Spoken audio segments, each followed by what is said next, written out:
Hey, it's Em. Thanks for tuning into this episode of Two Girls Shooting the Shit with Em and Mo. Mo and I break down an Instagram post that a fan of the pod shared with us. Listen in as we discuss moving through the world unapologetically, dissecting expectations put upon us, and hell, I even have my very first senior moment where I forget what I'm saying mid-sentence. Thanks for tuning in. Hope you enjoy. Or they're not. Like, I feel like, okay, we're grown. And if you're 40 and you still talking about haters, there's a problem, right? Like, you shouldn't have haters. There's no haters. Well, I definitely probably do, but who cares? Like, who cares if people are not rooting you on or whatever? That's not a hater. That's probably, but that's not a hater. Yeah. Like, not everybody has to be Team M or Team Mo or Team, As long as they're not like, damn them, I hope they fail, them MFs, like that's different.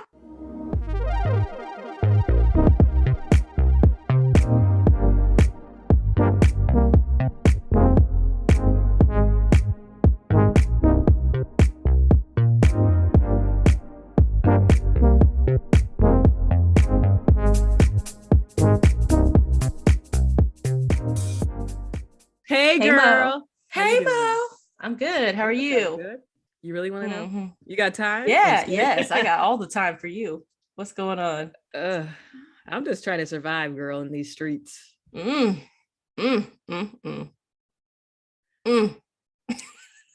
just trying to survive. I'm over caffeinated right now. Yes, you looking good. Got that sun beaming down on you. Yes. I need some sun. Looking like a ray of sunshine over there. I'm trying. Yes. I'm trying to glow. It's the glow up for Friday. Yes, it's Friday a glow up. It does. It's crazy how the sun shining on you makes you feel better. It does. Like, that's what I was saying earlier. Like, the sunshine is all I need. And I immediately, when I see the sun, I'm happy. Mm-hmm. And I'm like, dang, how is that? It's that vitamin D. And I'm black, I'm supposed to be in it. You're supposed to be in it. I'm supposed to be in it. Yeah. Fuck slavery, man. That's a thing, though. And my husband was telling me about that. He was like, he read something about vitamin D supplements or whatever. And he was like, especially if your skin is very melanated and you're darker, like, you're supposed to be getting way more vitamin D than you're probably getting. I ain't getting none. Yeah. So he's like, yeah, that's something to look into, because if you have darker skin, you're not getting what you need. I need that vitamin D penetrating me, I can't. From the sun. God. Sunbeams. Oh my Lord. I don't even know. I'm not touching that. Oh, really? All right. No, I'm not. I'm not touching that. Leave me alone. I want to be left alone. But I'm just trying to walk around being my unapologetically Mo self. Oh shit. Are we gonna talk about this? We're gonna talk about this meme. Yes. You want to read it? Do you want to? Okay, sure. So this meme came to us from a listener, supporter of the pod, right? Something on Instagram. It says, shout out to the women who move as they so please and do so unapologetically. To the women who ignore the outside noise and opinions of others. The women who understand their own assignment and will shake the room sooner than later. I hope you have an amazing day. She ain't talking to me, first of all. She for sure was not talking to me when she said, have a good day. Have an amazing day. I am not that woman. You have some amazing days. Amazing. But it's not because I'm out here shaking the room. Yeah, what's shaking the room even mean? I don't know. Popping off on people when they need it. But this I think I know what it means, not being a people pleaser. Oh, okay. Okay. But see, this is the part that's interesting, because the way you received it and what you took from it was different from what I took from it. And then when we started talking about it, it was like, oh, okay. Women can't win either way, period. Okay, moving on with our lives, Yeah, what do you think? What do you think? When I saw it, it means live your authentic truth. Don't try to be a people pleaser. Don't sell yourself short in order to try to impress or please other people, fit in with the crowd. Move in the way that feels authentic to your spirit and soul. And I felt like that really spoke to me. I was like, yeah, because like people will try to shame you or try to make you feel, like the group think and all that. If you're doing something that is different from what's acceptable or what's you're supposed to be doing. Yeah. And I was like, supposed to be doing. Right. I I hate that shit. The I mean, expectations. the expectations and stuff. And this high school mentality, which is life. And I feel like that's why I want kids. It's because it's like, I just wanted to bring more people in the world, be like, yeah, it's not, this is not the move. Right. Let me raise some good people who some know critical how to thinkers. Yeah. Spread that. Yep. So I don't know. What about you? I feel like, I mean, we've had a bigger conversation about codependency and like our thoughts about codependency, that.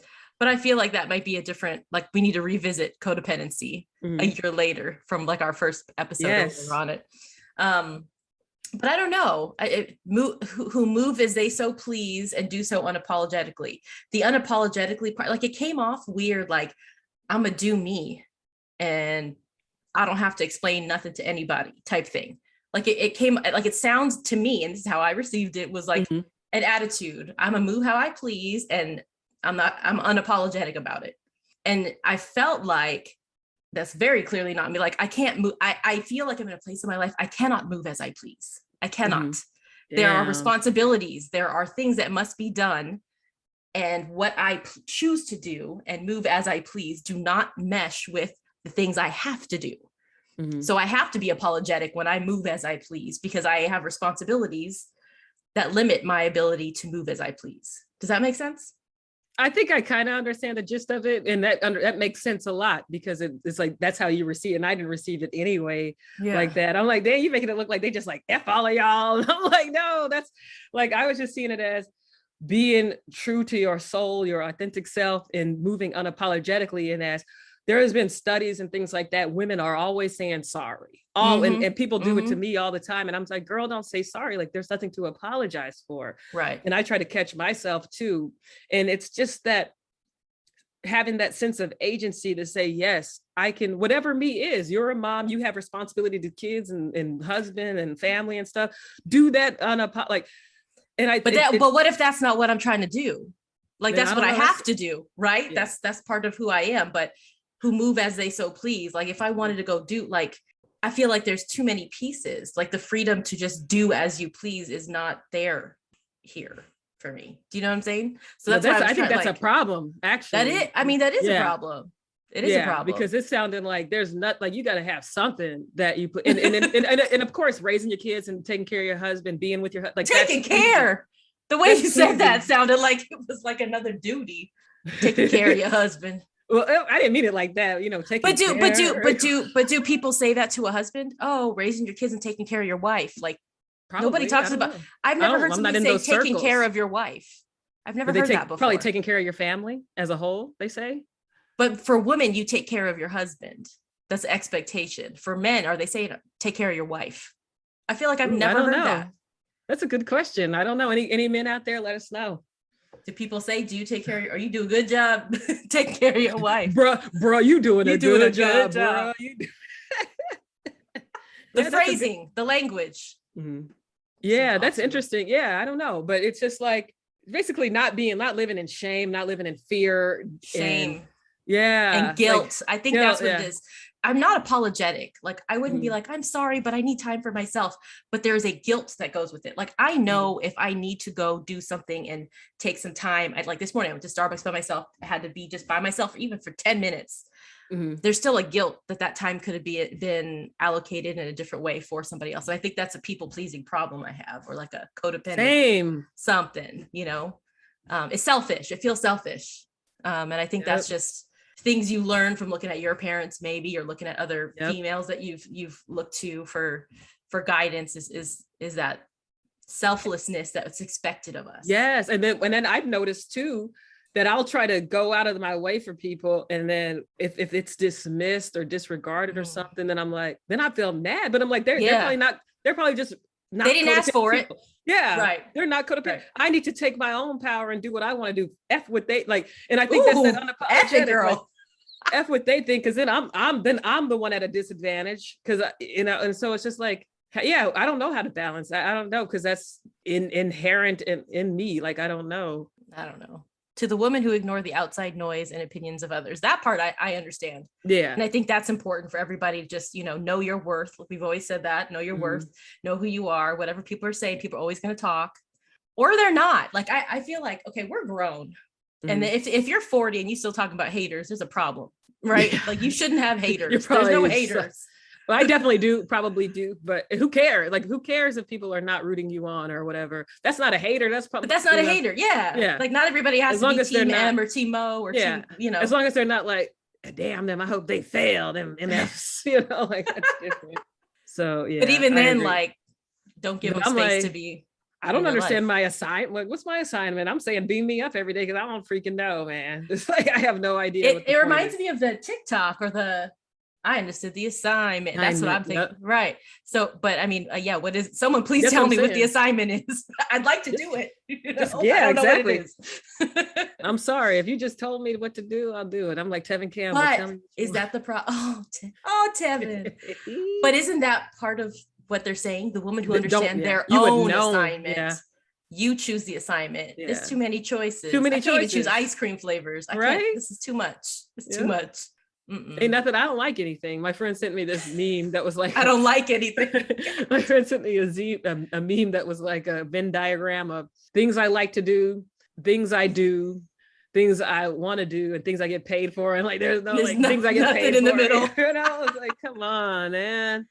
That's rough. That's rough. It's really rough. And it's a struggle for me right now because I really do need to get in this force and figure out what to do. I'm not getting beamed. It seems like I'm not getting beamed up anytime soon, even though I'm existing on. I was excited. I'm like, I'm existing on vibes, about to be done. I love that. Needs to be a t-shirt or a hoodie or something. Existing on vibes and a beam me up. Those are the two new ones that are, we gotta drop those.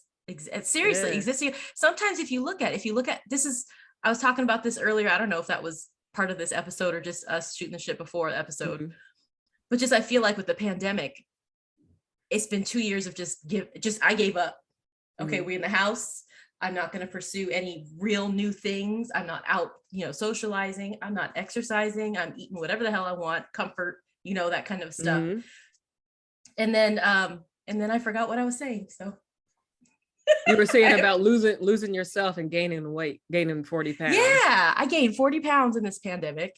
And I think it's, me too. 30. Yeah. So but I forgot where I was going with that. Damn. So I need to go get that Prevagen or whatever. Losing yourself, losing your memory. Ignore the outside and opinions. I don't remember what we were talking about before this. This is going to piss me off because I had a whole point. Just go write it back in. Just record it back in. I'm like, beep, say something. But it's sad that also what is interesting is sometimes I look at these Instagram posts and I'm like, they're friendly reminders, but also that's extremely codependent too. Cause it's like, I'm sitting here, a whole able-bodied woman, and I'm gonna look at the Instagram, you go girl, you enjoy the day and you make it, like, okay, some stranger on the internet is telling me what to do and I'm listening. Like, what are your credentials? Like, why am I listening to you? Like, who is you? I don't know, but that goes back to the social media bit. Yep. That's all you got to do. How many people like this post, right? Like, I can't even see. Right, we didn't even get enough. This person had like 20,000 likes, just shy of 20,000 likes on that. Wow, that's insane. So I don't know. So maybe we need to be more love and light in our stuff. Yeah, we need to say stuff that speaks to people. Put little quotes up, I guess. Well, this spoke funky to me though. Yeah. So isn't it funny? It spoke to me because it's like, it's definitely aspirational. I can't say that it's in practice. I mean, I'm definitely not apologetic, but I don't know what my assignment is. Sorry, teacher. Can you please repeat the assignment? Right? Because I have no idea. I'm sure because the stuff I want to do ain't making no money. I mean, we'll see if this OnlyFans. Stay tuned for that, folks. Hey. Yeah, that's the dream. I feel like you are extremely blessed if you are able to make money, make a living doing what you love or something you actually enjoy. Because I think for the most part, people hate work, hate all the things. Yes. Go ahead, girl. I'm just saying, like, yes. You think so, and then dang, everybody you look up to be killing themselves. And it's like, dang, life is really? Is it really? that's the thing. This just popped in my head. I was about to say life's too short. And I remember I knew somebody who said, life is the longest thing you will ever do. It is. So why do we always say life is too short? Because it really isn't. It's too short to It's be not fucking around. Yeah. I have a friend You know who what I says mean? life is long. It is. It's the longest thing you'll ever do. Which was like, wow, it really is. But it's too short and too long to be doing something that makes you miserable. Yeah. Like you shouldn't be waking up every morning like, I gotta go to this job. But I think that's that money making ruins everything, because these people had gifts, comedians, stuff like that. And it's just like they get to a point where it's no longer what they love, or they feel like they can't satisfy people or their families and stuff, and they don't feel satisfied. And it's like, what is it about satisfaction or whatever that, like, why does it have to be the litmus test? Because if you're not, I guess if I'm in this situation right now where I'm saying, and that goes back to Steve Harvey, like he's always doing those, you got to do where you are right now. If I'm in my situation now and I'm saying, oh, if only I were at this stage, and then I haven't done work on myself or knowing myself, and I get to that stage, that's going to be stress. Because then you're not yourself. You got agents, you got all these other people involved in your life now. You don't have that agency anymore. You got an agent. So it's like, who's calling the shots? Yeah. So it's almost like you're a puppet, and you want to be authentic to yourself. Like, how do you balance that? And I'm thinking about it. Now that I think about it, these, like, some people seem pretty, like they found a stride and stuff, but a lot of people are still working through it and just hustling, and they're human too, going through depression and stuff like that. Yeah. So especially right now. Yeah. I really feel like these last 2 years just messed everything up. Dang. Like a lot of people learned or they were confronted with who they are, and what they need. And we talked about this in, I think, the live or something last night or whatever, but just the need to keep busy. When things slow down and you're not busy, you really have to face some things. Yeah, I don't like that.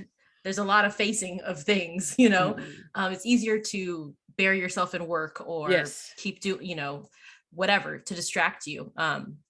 But once you have to face yourself, it is depressing. I think for a lot of people to wake up and be 40, 42 and realize like, I mean, yes, I've paid my bills. I have done X, Y, and Z. I've had these jobs. I got this education. People always want to throw that in your face. But what else? Have I done? Exactly. That's baseline adulting, is paying my bills and doing that. But like, what have I experienced? What have I contributed? You talked about giving back to the world in a side conversation we had. What have I done that means something to me? To me. What means something to me? I had a conversation the other day with my mom. Sometimes, we just kind of go through life, and then other times we have like heart to heart, like weird, because we're not heart to heart kind of people, but we'll just be in the kitchen, and all of a sudden we slip into some deep conversation. Oh, that's fun. And I just mentioned something like, because she was like, I noticed you're feeling, you seem depressed, you see whatever. And I said, you know what it is though, is everybody's expectations of me. Why aren't you using your law degree? Why are you not doing this? You should be doing this. It's like, no, how about don't worry about what I should be. I'm gonna do what I should be doing. Are you though? That's the thing. But the thing is, please stop telling me what you think I should be doing, because it's interfering with my ability to figure out what the fuck I'm supposed to be doing. But you just said you wanted somebody to tell you the assignment. So I guess.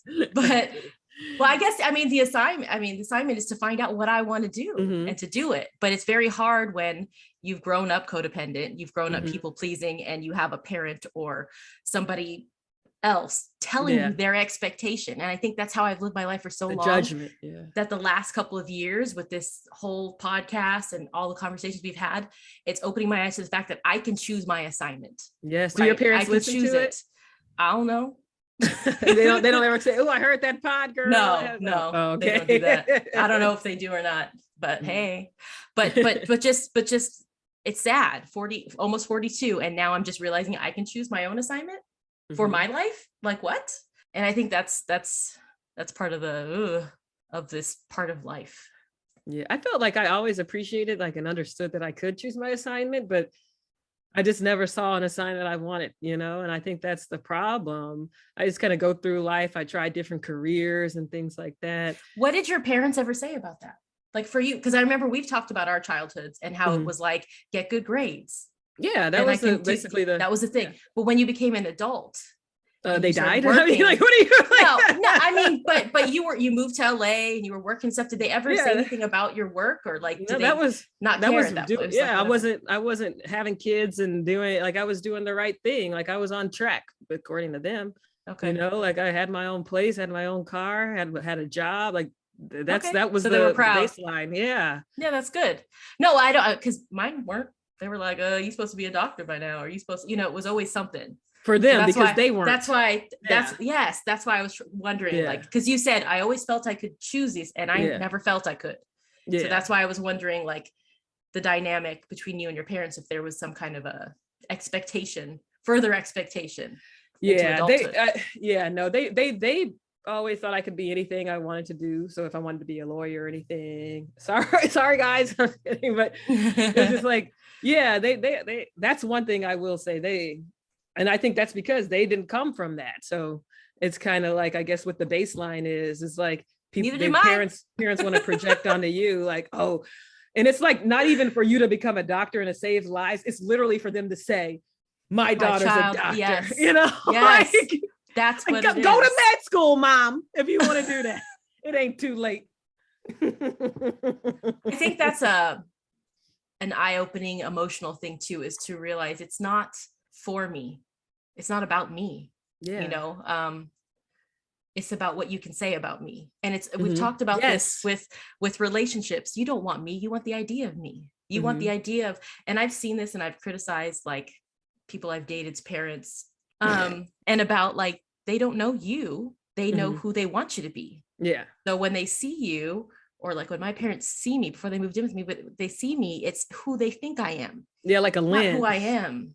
And then when they start to get to know who you are now, it's a whole bunch of disappointment. And it reminds me of that episode we had with Krista talking about managing expectations. Is when you have these expectations, and it works for dating too, and you build up this person in your head, and it's not, you have to take a person for who they are, where they are in that moment. You have to take a person. And I think that's what they forget. Like, this is a soul. This is a whole human being, a soul. Like, for instance, when you were in law school, were people like, oh yeah, she's in law school, about to be a lawyer? Yeah. Was it like, yeah, it was a big deal. Yeah.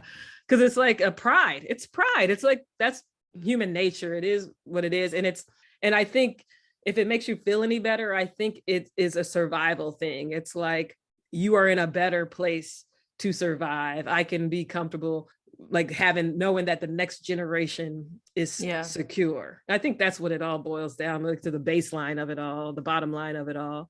It's just weird too. I mean, old episodes are coming into my head. How we talked about how we have this need to quickly categorize people, right? Like, and we talked about that in the context of race, but I also think it's one of those things, like, we went to law school, you and I, whether or not we became lawyers or not, we were still the same people inside.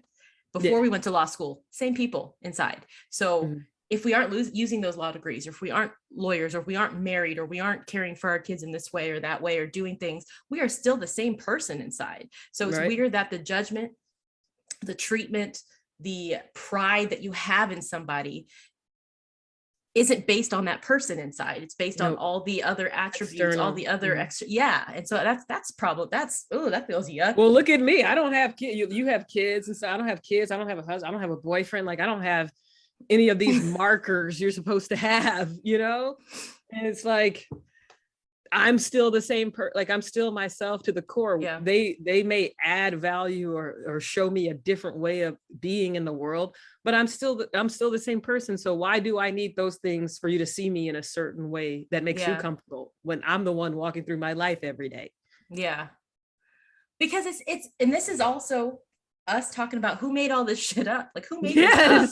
Who said we had to, by this age, get married, by this age, have kids, by this age, you have this house, and you have but it's weird, and it's changing, because it used to be you go to high school, whatever, and then you get married right away. Now it's like, oh, you get married right away. Who got knocked up? What's wrong? Why are you doing this? So it's always, it's forever changing. And it's really hard to be a person in the world navigating this, because expectations are changing you can't just be like, I think those are the happiest people who are just them, but I don't care what you gotta say. Yeah, There the we crazy go. people. Unapologetically moving as they so please. Look at that. I Bringing love it full circle.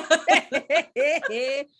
Well, I'm getting choked up. I know. Oh, but that's that happiness. I guess that is the, because when I first heard that, I was thinking, oh, it's just some woman out there that everybody thinks is a bitch because she is or crazy, demanding what she wants, going for what she wants, not taking any less than what she wants, when it's really just someone who has learned to live as themselves. Yep.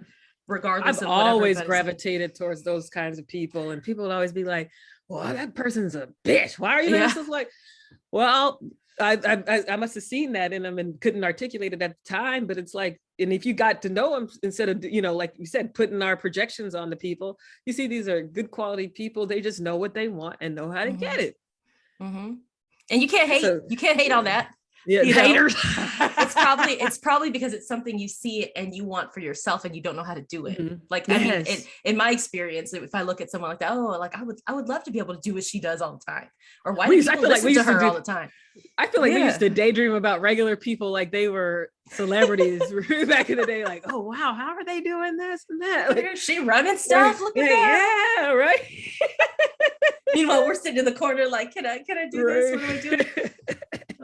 And then we got older and it's like, oh, we were just had to hit that maturity. Yeah, they probably got there already. They were probably older too. They were, I mean, the few that I'm thinking of from like work were older and in their stride, and and then some of them were just surviving like us, and we just didn't know. We were just making up stuff in our heads, just a presentation. So I don't know. It's interesting. I love being middle-aged, quote unquote. Yeah. Like, it's the insight and the ability to look back and reflect on the journey thus far, and be able to actually sit and talk with you about lessons. Like, we are learning. And could you imagine if we sat and talked with each other when we were 25? Oh, this happened. I wish. But if we were able to, this is a vulnerability to be able to talk about stuff with each other. I don't think that we talked on this. I don't think I understood anything on this level, first of all. But if we were able to do that, how much growth would have come from those conversations, and how different we would have been, maybe. I mean, we may have been, I don't know. It also depends on your upbringing too, because I meet a lot of younger people in their like early 30s and stuff who are at this point, and I'm just like, gosh, must be nice. I think it's the time too. I feel like we grew up in a different time. This is true. Therapy. Yeah. Therapy is more common. It's not as stigmatized. Yeah. Talking about your feelings, having mental health days, mental health issues, having to take time, step away, like all of that. You know what my mom called the therapist? Like it. What? When I used to say, a quack doctor? The funny doctor. Like, you can be like, Mom, I need to talk to somebody. I'm having some, you want to go to the funny doctor? Right. How's that supposed to make you feel? Oh. Exactly. It was stigmatized. So even though I would still try to be unapologetic and go, there was a shame. Yeah. And then I was just like, not go. And it's like, if I would have started that young, who knows what changes I would have had. The confidence. I feel like the confidence. Oh.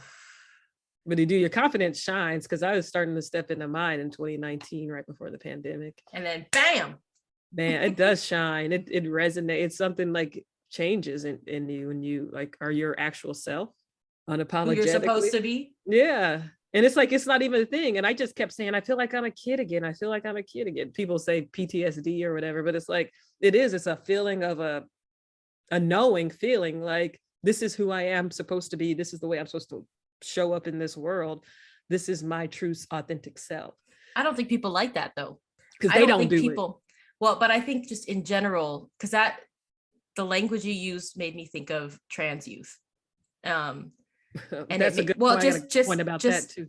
But just being who you are, and being okay with who you are, and I feel like there's an attack on them specifically right now, but also in a larger picture, there's an attack on anybody being authentically themselves. You need to fall in line with what everybody's doing. This is what we're doing. How dare you think you can be anything other than what we say you can be? Pick a lane, pick a job, pick a this, pick a that, pick a whatever. You can't fall outside of these very strict lanes that we've chosen. Do what we told you. So I think that's part of a struggle, is to be unapologetically you, and to move how you want to in this world and be who you are. There's a lot of pushback on that. Yeah. From I mean, family, from higher ups, from jobs, from society in general. I feel like I'm what's his face? Jenny and Samit's mom. Society. oh God. Oh Society. yeah, that's the word. They were so worried about society, but she wanted that paper though. But that's funny you mentioned trans youth, because I was thinking about that around 13, 14 or whatever. I have pictures. I'll have to find it so you can put it on something. It's like, Yeah, we'll put it on the gram. I don't know where they are. I hope I can find them, but it was just me. My hair was slicked back. I was wearing men's clothes, and I thought like it wasn't even a sexuality kind of thing. It was just like Comfort. And that's probably like for me personally, it was probably because I saw like the way men were treated versus men. Like I don't know, but at the time it just felt comfortable. I felt safe, secure, like this is how I want to look. And I couldn't imagine having that option to say I want to change, reassign at that age, because I wonder, like, if I were reassigned now, would I be who would I be? Like, would I, like, we'll never know. I think also, I mean, because we're the same age, and I know I have a lot of pictures in high school of me, and I don't know, just to draw a comparison or whatever. I have a lot of pictures of me in high school, hair slicked back, wearing men's clothes. Oh, maybe it was a high school thing. But it may have been some of the style, the culture, but I know that a lot of it was when I was playing basketball, our basketball team did that on game days. The boys wore ties. We were going to wear ties too. Like we were going to do, and it was very much like we're equal. Like, and it was one of those things where it's like, I get to do this too. Take me seriously too.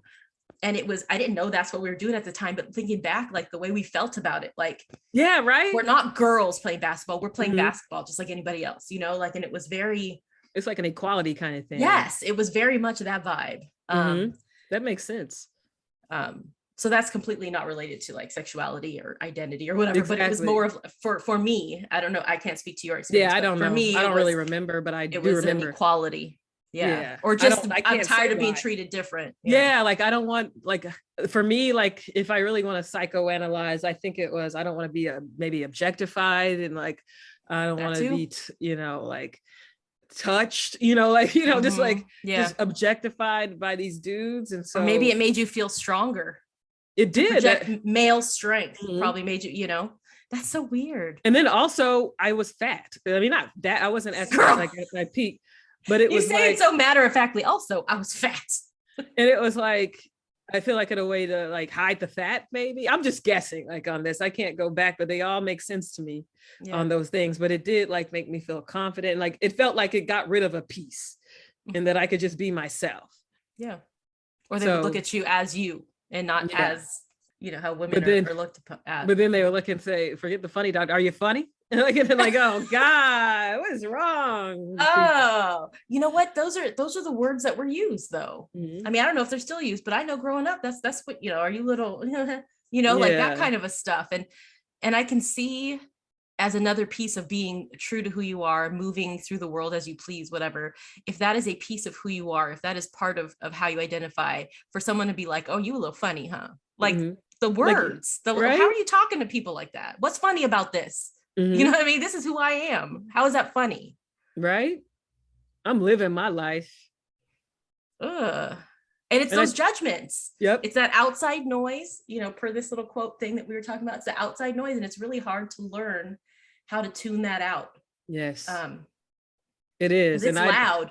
Because it's loud. It is. Yeah. I don't know. We ain't never gonna solve it. I have no idea how to tune it out. Ain't that some shit? I said, ain't that some shit? Oh, ain't that some shit?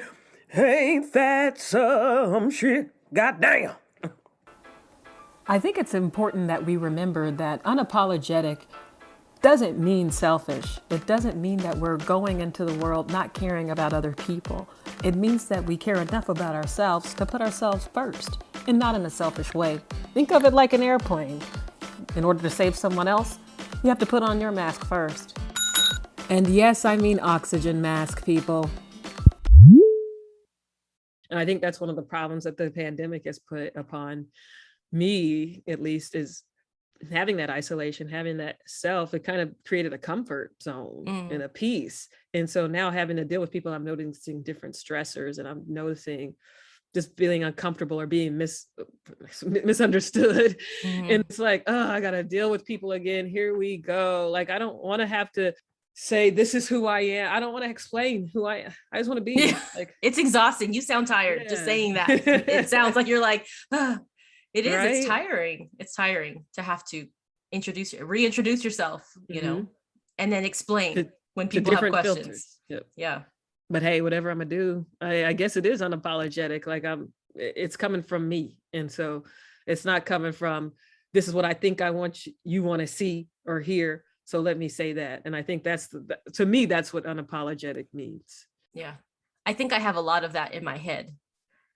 Not that I necessarily speak that way or whatever, but that is always going on in my head. What do they want to hear? What's going to make me look best in this situation? Why would I, like all those, it's like this little machine that's just like, okay, well, did you think about this? Or, yeah. Or is this going to be taken the wrong way? Yeah. And it's constantly going. And I think that's a huge part of why I just don't want to leave the house anymore. Like, why? It's so stressful. And I don't know if that's part of being an introvert. I don't know if that's part of social anxiety from not having any experience in the last 2 years of being around people, really. But it's heightened, like what to say. Sometimes I don't even know how to talk. Like, I will go and someone will say something as simple as, thank you for doing this. And I'll be like, oh yeah, well, I figured I might as well get you one too. Like, who says that? That sounded fine. No, but like, okay, here's a perfect example. Is at Christmas time, we bake cookies for neighbors. And so there were a few friends that we had made in the school with the parents, the families, whatever. And so we did cookies for a few more families that are in the area. And so one of the moms was like, thank you for that, whatever. And I was like, oh, well, we usually do it for the neighbors. So I figured, why not send you, but I feel like it came off like, might as well add you too. Right. That sounds messed up. And I would have been like, oh, what, you gonna give me your leftover? Let me stop. And that wasn't the intent at all. It was like, hey, like, we're getting close to this family. Let's add them. But it came out as, might as well add John. Like, it's terrible. And then I'm cringing the whole rest of the day. Just laugh it off and say, I didn't mean it that way, and call it a day. Yeah. But that's because you don't know how awkwardness. Tell me about it. I saw her face. And I was like, that. Did they eat them? Away. Yeah. It was after the fact, but it was just, it was like, that's not what I meant. Yeah. Let me just go sit over here in a corner and not talk to anybody.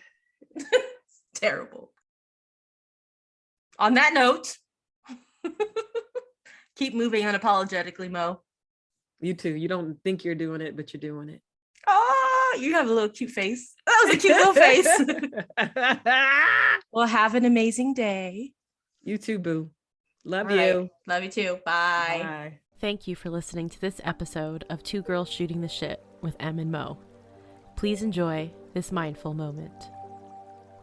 Stop living within the confines of how others define you. You were not created to live their life. You were created to live yours. So live it.